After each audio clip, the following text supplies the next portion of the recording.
Alright guys, real quick, what we're going to be starting today is our essay to kind of wrap up the novel Old Man and the Sea. And the first thought Mrs. McGackie and I had was a comparison and contrast essay. But as we talked about yesterday, there's really not a whole lot of difference between the movie we watched and the book we read. Sometimes it was literally going word for word as we were watching the movie. So instead of a compare-contrast, we're going to work on an essay 4 paragraphs long. Today you'll be working on just the first paragraph. So we'll be breaking that down for you. So you aren't doing it all at once. But the essay, the main thing you guys are going to do is pick out a couple themes from the story to summarize and give an example or two of how each of those themes work in the story. Okay, so the first thing we're going to start with today, and you guys will probably want to write this down in your journals to remind yourself, what are those themes? What are the main ideas of the story? And we've talked about these before. Most of the time novels will have multiple themes. Themes are kind of the main idea or a lesson we can learn from the story. If you're reading something shorter, there's a poem or a short story, there's probably only going to be one theme. A longer novel, like The Old Man and the Sea, there are several. Does anyone want to take a stab at what one of those themes might be? We've talked about them before, too. Yes, we have. So, how about Manolin and Santiago's relationship? How might that be one of the themes? Does anyone remember how we worded that, Christian? Yeah, is there, are you like keep on from the old man telling them to eat and drink? Yeah, he kept feeding the old man, basically taking care of him, right? And so that was one of the first themes we talked about. Again, if you want to write this down as a reminder, the old versus the young. And I'll kind of sum up what Christian said with the word respect. We see a lot of respect there that Manolin has for Santiago, okay? That is one. There's probably even more than this. I came up with 4 total when I was thinking about it last night. Jaden, was that a hand up or? Okay. What's another theme?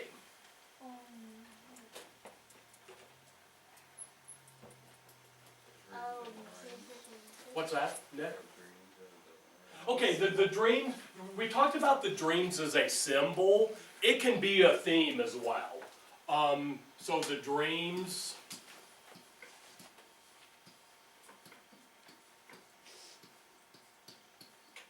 of the lions. And a lot of times in literature, it's a common theme. Remember when the old man was having those dreams, when Santiago was having those dreams, he was kind of thinking of his younger days, back to a past and better life. And that's kind of a common theme too.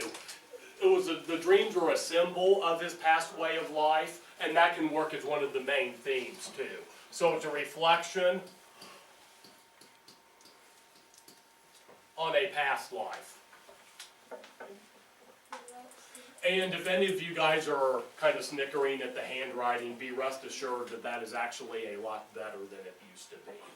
For Mrs. McGackie can tell you that it is. I thought of at least a couple more. Can anyone think of anything else? But think of it more as a lesson we can learn. Laisha? Yeah, Santiago and the fish. Yeah, where we get our title of the book from.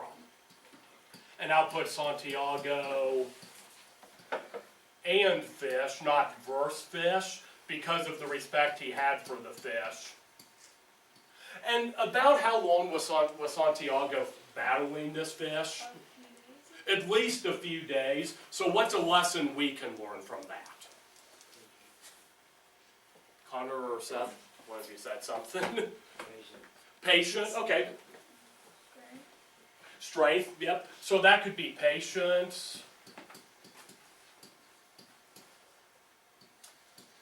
Strength. And just in a general way,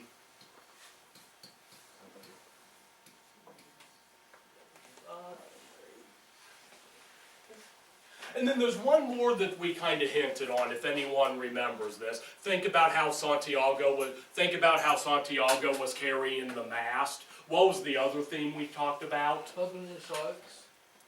Not the sharks. Think about how he was carrying the mast, and we pointed out the symbolism. Oh We yeah, talked- Jesus. Yeah, Christ. Santiago is a Christ-like figure, is how we normally word that in literature. And that was one of the main themes too, because there was at least 3 different spots, probably more than that, but just off the top of my head, 3 different spots I can think about that being in the novel. So,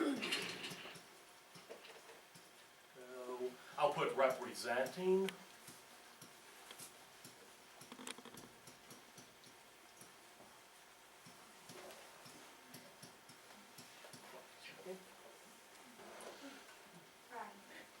Oh, pride, yeah, that's a good one too. Those are the 4 I kind of thought of last night when I was doing this. And if you guys think of more as you're writing, you're more than welcome to write about them. Skylar just had a very good one. It kind of ties into Santiago and the fish, the patience, the strength, and the never giving up. But we saw a lot of examples of his pride in there. Did- What's that? It did kind of go with the lions too as a symbol, yes. As a theme, you could talk about it separately, or you could tie it in there with the lions, Nick, and we'll talk about that more later. Does anyone remember the example of his pride, the story we heard that didn't relate to the fish? By like you got like was sleeping and then the boy was crying and. Oh, okay. I remember that. That's not what the one I was thinking of, though, Laisha. And that one arm wrestling. Yeah, the arm wrestling. Yeah. Remember the arm wrestling match Oh, that yeah. literally went on Yeah. for a day? I've arm wrestled before, and about 15 seconds was enough for me. He arm wrestled a whole day because he had that pride and didn't want to. Basically, just didn't want to give up on it, and that's what made him persevere that arm wrestling match. Do you guys have any questions on the themes? No. Okay, and again, if you guys think of something we haven't mentioned, by all means, feel free to jot it down, and you'll be free to write about it when we get into developing our 2nd and 3rd paragraph. Today's more about the introduction, though, and we'll kind of transition into that now. Feel free, guys, to handwrite your introductory paragraphs on this same piece of paper. We'll eventually get the Chromebooks for you guys to type these, but use the same piece of paper for what we're going to do next. I will.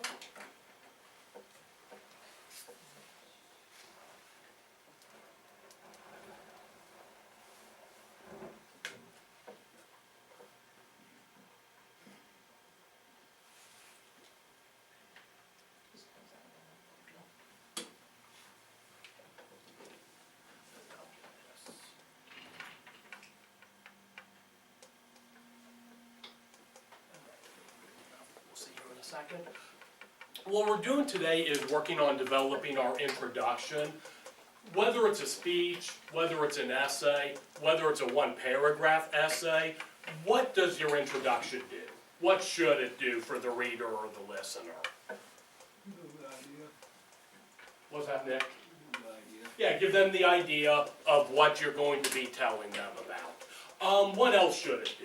It should give them an idea, and you guys have probably heard this before. If I use the term hook, have you guys heard that before with writing? Well, what is a hook in writing? We just learned about fishing. Fish hook. Fishing hook. How would a fish hook relate to a hook in writing? When you hook a fish, what are you then going to do next? So Yes, kill him. Eventually we're going to kill him.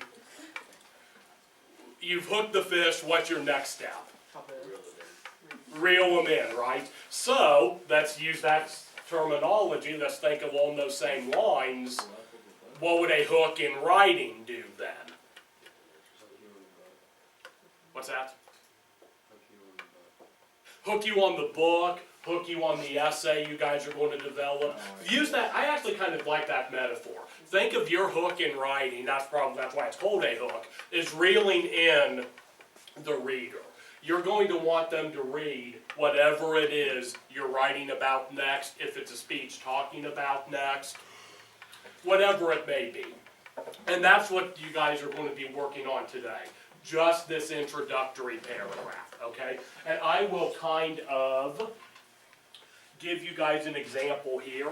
In an introduction, this is what makes them hard. A lot of people think writing the introduction and the conclusion are the hardest because you have to write it in a general way. You don't want to be very specific. That's what your body is for. But you still need to give the reader enough to hook them in and want them to read more. You want to start your essay with something that gets the reader thinking right away. Depending on the type of essay, there's many different ways you can do that. We've talked about dreams in this novel. Maybe you want your first sentence to be a line about asking the reader about a crazy dream they've had. We aren't talking about the old man in the sea, but we're getting them to think about something that's a theme of the novel. Maybe you want to ask them a question to get them to think about a time when they never gave up on something. Again, we aren't talking about the novel yet, but we're getting them to think about something that's going to be an actual theme. A lot of people are familiar with the story, The Old Man in the Sea. If nothing else, they know it's some sort of fishing story. So for my introduction,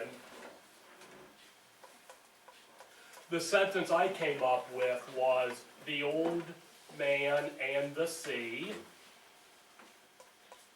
is not the simple tale of a fisherman battling the dream catch or the dream fish, however you want to word that. Because again, even if they haven't read the story, and you guys should write from the perspective, you guys should kind of pretend that it's not Mrs. McGackie and I reading these. You should pretend that it's someone who's never read the story. That'll help you add detail to it. But maybe someone will read that and go, oh, I actually thought The Old Man in the Sea was just a fisherman's story. I'm saying it isn't. Second sentence I had was the story teaches many different lessons and provides many different themes. So again, we aren't talking about anything specifically related to the story yet, but as Jaden or someone said, we are introducing what we're talking about to the reader.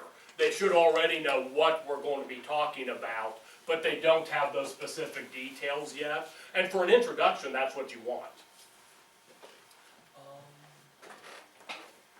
And then I added a general sentence. These ideas and themes should spark many different reads and thoughts from the reader.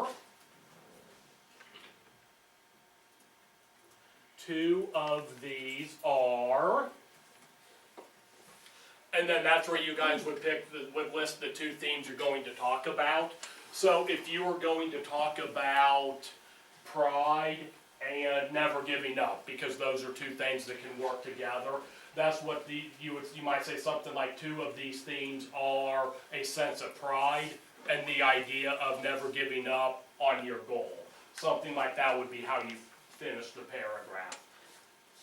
So it kind of depends on what themes you guys are talking about for how you will end that.